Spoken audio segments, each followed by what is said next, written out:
Hi అండి అందరికీ welcome to my channel. ఈరోజు నేను ఆలుతో ఫ్రెంచ్ ఫ్రైస్ చేస్తున్నానండి. మా పిల్లలకైతే చాలా ఇష్టం అండి ఇవి. ఫ్రెంచ్ ఫ్రైస్ చేయడానికి ఒక 3 ఆలుగడ్డల్ని తీసుకొని పొట్టు తీసి వాష్ చేసుకొని ఈ షేప్లో కట్ చేసుకొని వాటర్లో వేసుకొని పెట్టుకున్నాను. వాటర్లో వేయాలండి ఇవి పీసెస్, లేకపోతే బ్లాక్గా అయిపోతాయి. ఈ కట్ చేసుకొని వాటర్లో వేసుకున్న ఆలుగడ్డ పీసెస్ని కొంచెం సేపు డీప్ ఫ్రిడ్జ్లో పెట్టుకోవాలండి.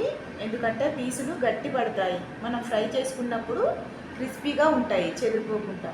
స్టవ్ మీద ఒక గిన్నె పెట్టుకొని గిన్నెలో కొన్ని వాటర్ పోసుకొని అందులో కొంచెం సాల్ట్ వేసుకొని బాయిల్ చేసుకోవాలి. ఈ బాయిల్ చేసుకున్న వాటర్లో ఆలుగడ్డ పీసులు వేసుకోవాలి.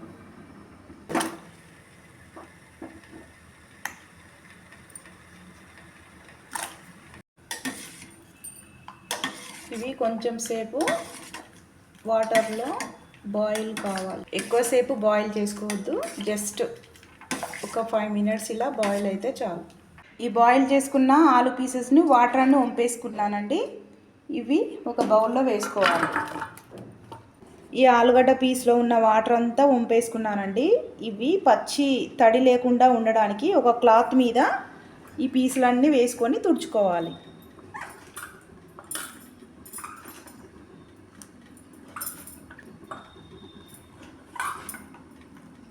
ఆలు పీసెస్ని తడి లేకుండా ఇట్లా క్లాత్తోని తుడుచుకోవాలి. కొంచెం కార్న్ఫ్లోర్ వేసుకొని ఈ ఆలు పీసెస్కి అంతా పట్టించుకోవాలి.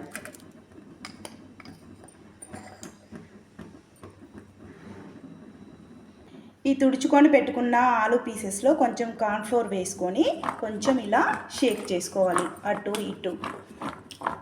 ఈ కార్న్ఫ్లోర్ అంతా ఈ పీసెస్కి పట్టుకుంటుందండి. ఓకే, ఇప్పుడు స్టవ్ మీద ఒక ప్యాన్ పెట్టుకొని ఈ ప్యాన్లో కొంచెం ఆయిల్ వేసుకొని వేడి చేసుకోవాలి. ఒకసారి చెక్ చేసుకుందాం ఆయిల్ హీట్ అయిందో లేదో. ఆయిల్ హీట్ అయిపోయింది. ఈ హీట్ చేసుకున్న ఆయిల్లో ఈ ఆలు పీసెస్ని వేసుకొని ఫ్రై చేసుకోవాలి.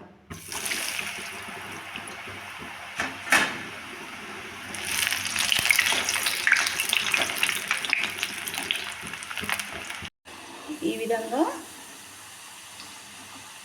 ఇలా ఆయిల్లో కొంచెం సేపు ఫ్రై చేసుకున్నాక తీసేసుకోవాలి. తీసేసుకొని ఒక స్ట్రైనర్లో వేసుకోవాలి. అన్నింటిని కూడా తీసేసుకొని ఈ స్ట్రైనర్లో వేసుకుందాం.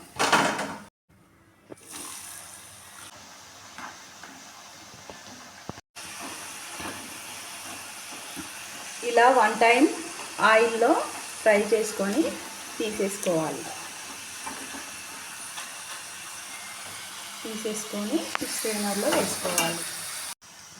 ఇప్పుడు మిగిలిన పీసెస్ అన్నింటిని కూడా తీసుకొని ఈ స్ట్రైనర్లో వేసుకోవాలి. ఆయిల్ని హీట్ చేసుకోవాలి బాగా. మళ్ళీ ఒకసారి సెకండ్ టైము ఈ పీసులన్నింటినీ సెకండ్ టైం ఫ్రై చేసుకోవాలి.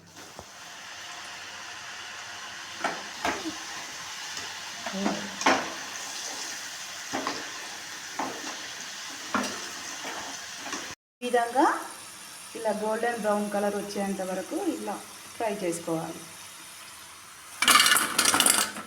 మిగిలిన పీసులన్నీ కూడా వేసుకొని సెకండ్ టైం ఫ్రై చేసుకోవాలి.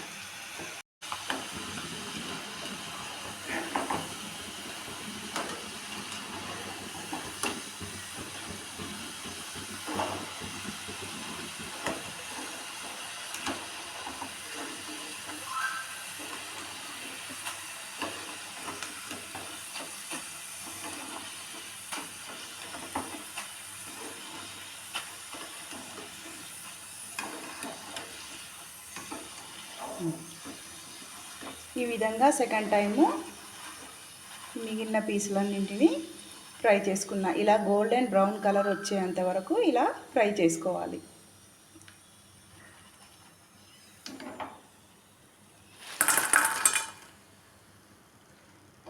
ఈ విధంగా గోల్డెన్ బ్రౌన్ కలర్ వచ్చేంత వరకు ఫ్రై చేసుకొని తీసి ఒక బౌల్లో వేసుకోవాలి. ఇలా క్రిస్పీగా కావాలి. అంతేనండి, ఇలా ఈజీగా సింపుల్గా ఫ్రెంచ్ ఫ్రైస్ని ఈవినింగ్ స్నాక్గా పిల్లలకి చేసి పెట్టవచ్చు. మా పిల్లలకైతే భలే ఇష్టం అండి, చాలా ఇష్టంగా తింటారు. ఇంతకుముందు చూపించిన విధంగా ఇలా టమాటో సాస్ తోటి తినొచ్చండి. ఇలా అయితే పిల్లలు చాలా ఇష్టంగా తింటారు. మన పెద్దవాళ్ళకైతే ఇందులోనే కొంచెం కారము, ఉప్పు, చాట్ మసాలా, పెప్పర్ పౌడర్ చల్లుకొని తినొచ్చండి. నా వీడియో మీకు నచ్చినట్లయితే నా ఛానల్ని సబ్స్క్రైబ్ చేసుకోండి. Please like and share. Thank you for watching.